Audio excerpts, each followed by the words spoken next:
Hey everyone, Mr. Sujano here. In this video we're talking about Game Boy, Nintendo Switch, PlayStation 2 and more. Let's get started.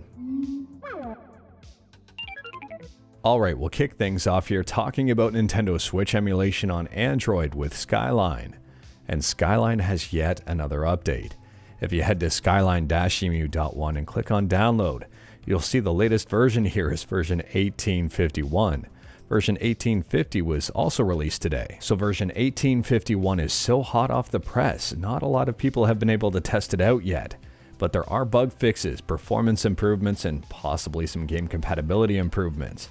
If you're currently using Skyline, you might want to check out the latest and greatest build of it. Next up, we're still talking about Switch emulation, but switching over to the PC and talking about Ryujinx. And Ryujinx got a nice update here that fixes a bunch of games. Version 1.1.605 fixes rendering in Disgaea 6. It fixes the nuclear rainbow terrain when using extra stamina food or the Master Cycle Zero in Breath of the Wild. It fixes the nuclear rainbow tracks on AMD, GCN, and Polaris graphics cards in Mario Kart 8 Deluxe, and it might fix some random texture corruption in some other games. Next up, we're still talking about the Switch, and this time about Game Boy and Game Boy Advance official emulation on the Nintendo Switch.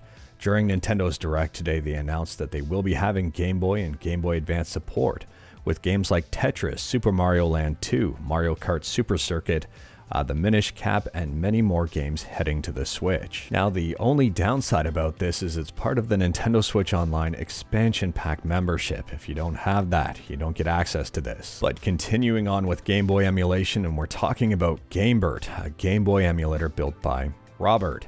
This is a very interesting read. Robert is a professional computer program that decided to make a Game Boy emulator.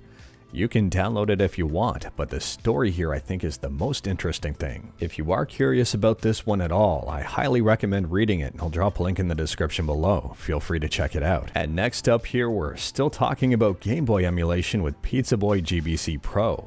Boy GBC Pro just got a minor update. It's now compatible with MBC30. If you don't know what that is, you probably don't care about this update. MBC30 stands for Subscribe to Mr. Sujano. But at a high level, the MBC30 is a special type of flash card. Moving on, and we're headed back to the Nintendo Switch, and we're headed back to the Nintendo Direct, and today Nintendo announced that Tears of the Kingdom, that's what the game's called, right? Yeah, Tears of the Kingdom is headed to the Switch on March 12th. May 12th, I can't count apparently. Anyways, here's something else about the game is that it's going to be priced at $70. It's the first time Nintendo's doing this for a standard version of the game. Unless you're in Canada, where Nintendo Switch games are priced at $79.99, so games are getting more expensive. But you know what's not expensive? PlayStation 2 emulation with PCSX2, and lately PCSX2 has been getting a ton of updates. Recently, there's been a whole bunch of GameDB fixes for a whole bunch of different games, including Transformers and also The Godfather. There's also been some updates here, or fixes rather, to the GunCon 2.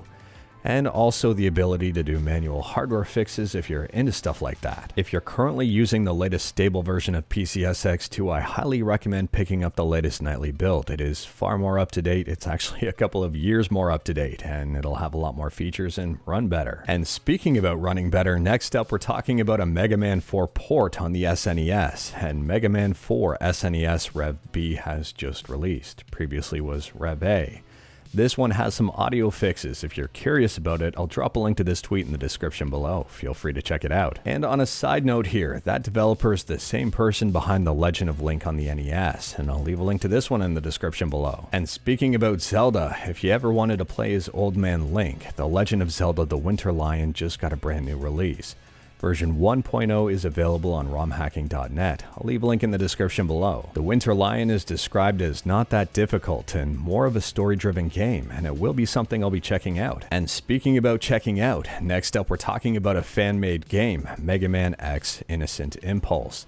It's an open-world game based on Mega Man X, and version 0.2 was just released. If you are curious about this one, it's got 8 new bosses, multiple endings, and I'll drop a link to it in the description below. Feel free to check it out. And last up here, we're talking about a brand new Linux release, and this one is interesting. It's the first release after about 9 years. Legacy OS, a super lightweight distribution, just got a brand new release. And this one used to be based on Puppy Linux, and now it's Debian based, I think Debian 11 to be specific. So this new version of Legacy OS only takes up 7 gigs of disk space, and in terms of RAM, at idle it consumes 200 megabytes. That's it. It's super lightweight. At this point in time, it's only available in 64-bit format, but they are working on a 32-bit release, and something I'm really looking forward to. Legacy OS is very promising, and I'm excited to try this one out. I'll drop a link to it in the description below. It's free and open source. But anyways, that is all I've got for you in this one. Straight to the point, all stuff and no fluff. We talked about a ton today. Let me know your thoughts about absolutely any of it in the comments below. If you liked this video, leave a like. If you didn't like this video, leave a like. Hit that subscribe button, check out my other videos. Don't tempt fate, save your state.